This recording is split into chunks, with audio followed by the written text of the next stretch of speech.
नमस्ते. आपलं ग्रामपंचायत कारभार या यूट्यूब चॅनलमध्ये पुन्हा एकदा स्वागत आहे. आज आपण बघणार आहोत सरपंच आणि उपसरपंच यांनी जर ग्रामसभा किंवा मासिक सभा घेतल्या नाही तर नक्की त्यांच्यावरती काय कारवाई होऊ शकते, ती कारवाई कोण करू शकतं आणि ग्रामपंचायत कायद्यामध्ये नेमक्या कोणत्या कलमांखाली ती कारवाई केली जाते. आपण मागील भागामध्ये म्हणजे 5वा भाग आणि 6व्या भागामध्ये आपण बघितलं. आपण 5व्या भागामध्ये बघितलं होतं ग्रामसभांच्या बैठकी घेण्याचा जो काही नियम आहे तो बघितला. 6व्या भागामध्ये आपण मासिक सभा घेण्याचा नियम बघितला आणि आज आपण 7व्या भागामध्ये मगाशी सांगितल्याप्रमाणे सरपंच आणि उपसरपंच यांनी जर ग्रामसभा आणि मासिक सभा घेतल्या नाही तर नक्की त्यांच्यावर कारवाई काय होते. तर आपण आता पहिल्यांदा बघूयात ग्रामपंचायत कायद्याचा म्हणजे महाराष्ट्र ग्रामपंचायत अधिनियम ह्या कायद्याचा कलम 7 नुसार ग्रामसभा घेणं हे सरपंचांचं कर्तव्य आहे आणि सरपंच जर नसेल तर ते उपसरपंचांचं कर्तव्य आहे. परंतु त्या ग्रामसभा म्हणजे 4 ग्रामसभा ह्या घेणं कायद्यानं बंधनकारक आहे आणि त्या 4 ग्रामसभा जर सरपंच घेत नसतील आणि सरपंच जर नसतील तर उपसरपंच घेत नसतील तर ह्या कायद्याच्या कलम 7 नुसार जिल्हा अधिकारी यांच्याकडे गावातला कुठलाही नागरिक तक्रार अर्ज दाखल करू शकतो आणि त्यामध्ये जर सिद्ध झालं का सरपंच आणि त्याच्या अनुपस्थितीमध्ये उपसरपंच हे ग्रामसभा घेण्यामध्ये त्यांनी कसूर केलेला आहे तर त्यांचं पद जाऊ शकतं आणि ते पद रिक्त करण्याचं किंवा ते पद रद्द करण्याचं आदेश माननीय जिल्हाधिकारी हे देतात. मग त्याच्यामध्ये नुसता ग्रामसभा घेतल्या आहे इतकं पुरेसं नाही तर त्या ग्रामसभा कायद्यानुसार नियमानुसार त्या घेतल्या पाहिजे. म्हणजे कागदोपत्री ग्रामसभा होत असतील परंतु त्या ग्रामसभा घेत असताना कायदेशीर ज्या तरतुदी आहेत जसं नोटीस देणं आहे, त्यानंतर नोटीसमध्ये विषय पत्रिकेमध्ये ते विषय घेणं गरजेचं आहे आणि त्यानंतर त्या मीटिंगचा किंवा त्या ग्रामसभेचा कोरम पूर्ण होणं ह्या सगळ्या गोष्टी गरजेच्या आहेत. या गोष्टी जर नसतील तरी त्या ग्रामसभा नियमानुसार घेतल्या असं होत नाही. म्हणून अशा केसमध्ये माननीय जिल्हाधिकारी यांच्याकडे तक्रार अर्ज दाखल झाल्यानंतर त्याच्यावरती हिअरिंग होते आणि रीतसर सगळे पुरावे बघून माननीय जिल्हाधिकारी निर्णय देतात आणि सरपंच आणि उपसरपंच म्हणजे सरपंच असताना जर सरपंचाने घेतल्या नाही तर सरपंचाचं पद जाईल आणि सरपंच नसताना उपसरपंचांवर जबाबदारी आहे तर उपसरपंचांनी त्या ग्रामसभा घेतल्या नाही तर त्या उपसरपंचाचं पद जाईल. असं ग्रामपंचायत कायद्याच्या कलम 7 मध्ये दिलेलं आहे. त्याच्यामध्ये सगळ्या तरतुदी आहे, ग्रामसभा कशी घ्यायची ते सगळ्या तरतुदी त्याच्यात आहे. तर अशा पद्धतीने आपण आता ग्रामसभा न घेतल्यास पद कसं जातं सरपंचांचं हे बघितलं. आता आपण मासिक सभांच्या बाबतीत काय तरतूद आहे ते बघूया.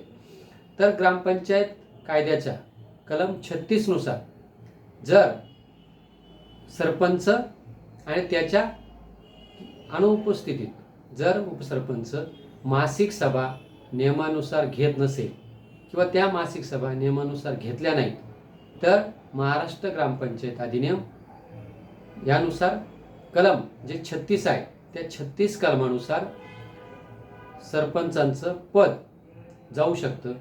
तसंच सरपंच जर त्या ग्रामपंचायतीमध्ये नसतं ते उपसरपंचांची जबाबदारी आहे आणि उपसरपंचांनी जर मासिक सभा घेतल्या नाही तर नक्कीच माननीय जिल्हाधिकारी यांच्याकडे गावातला कुठलाही नागरिक तक्रार करू शकतो, तक्रार दाखल करू शकतो आणि त्यानुसार माननीय जिल्हाधिकारी हे त्या सरपंचाचं आणि त्याच्या अनुपस्थितीत उपसरपंचांनी मासिक सभा घेतल्या नाही म्हणून रीतसर हिअरिंग घेऊन त्याच्यावरती निर्णय देऊन सरपंच असतील तर सरपंचांचं पद रद्द करू शकतात आणि सरपंच नसताना उपसरपंचांनी जर कसूर केला तर उपसरपंचांचं पद रिक्त करू शकतात. आता याच्यामध्ये काय आहे महत्त्वाचं, पुन्हा मासिक सभा घेण्याची जी पद्धत आहे, मासिक सभा दर महिन्याला एक घ्यावा लागते म्हणजे वर्षाच्या झाल्या 12 मासिक सभा. यातली एक जरी मासिक सभा घेण्यात कसूर झाला तर ती कारवाई होते.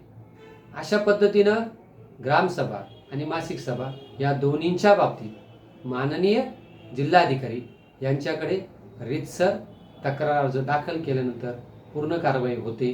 पूर्ण सरपंच यांना त्यांची बाजू मांडण्याची संधी दिली जाते. आणि जर त्याच्यामध्ये जर आढळलं की ग्रामसभा आणि मासिक सभा घेण्यामध्ये कसूर झालेला आहे तर जिल्हा अधिकाऱ्यांच्या माध्यमातून लेखी स्वरूपात आदेश निघतात. आता हे आपण बघितलं ग्रामसभा आणि मासिक सभांच्या बाबतीत. आता आणि हे मुख्यतः आपण सरपंच आणि उपसरपंच यांच्या बाबतीत बघितलं. पण अजून एक तिसरी महत्त्वाची तरतूद आहे.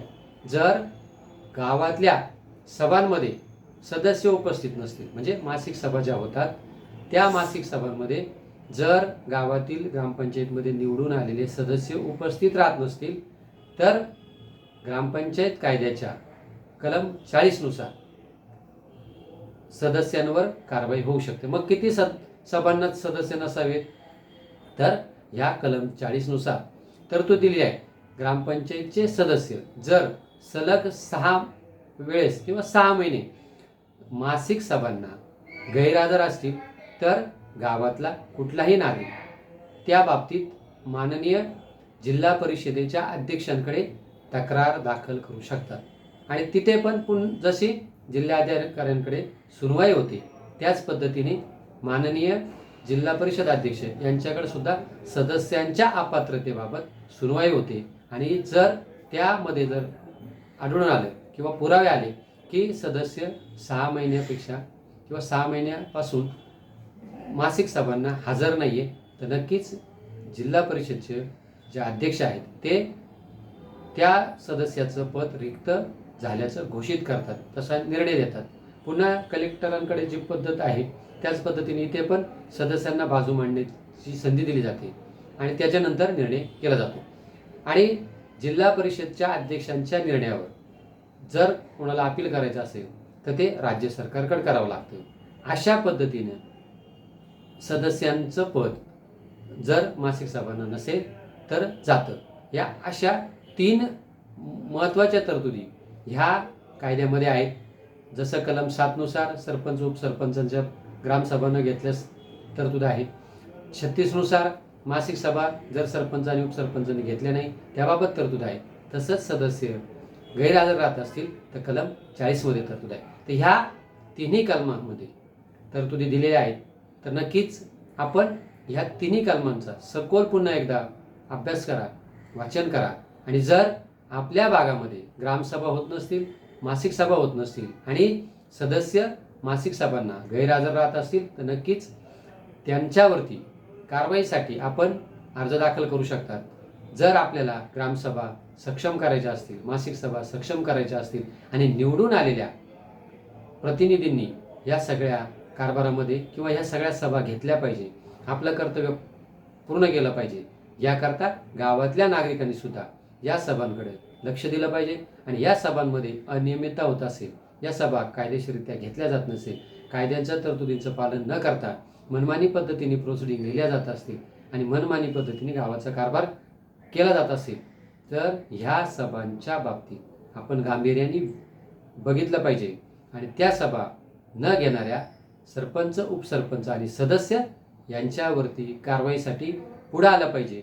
आपल्याला जर ह्या कारवाईसाठी काही माहिती लागली किंवा काही मदत लागली तर नक्कीच तुम्ही मला कॉल करू शकतात आणि अधिक माहिती मिळवू शकतात.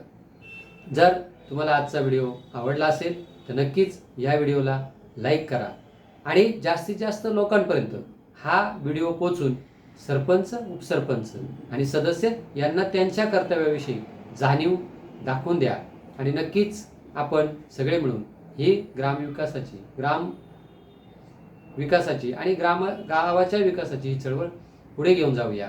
तर पुन्हा एकदा आपल्याला विनंती आहे, हा व्हिडिओ जास्तीत जास्त लोकांपर्यंत शेअर करा आणि चॅनलला सबस्क्राईब करा आणि या मुवमेंटमध्ये सगळ्यांनी भाग घ्या. धन्यवाद.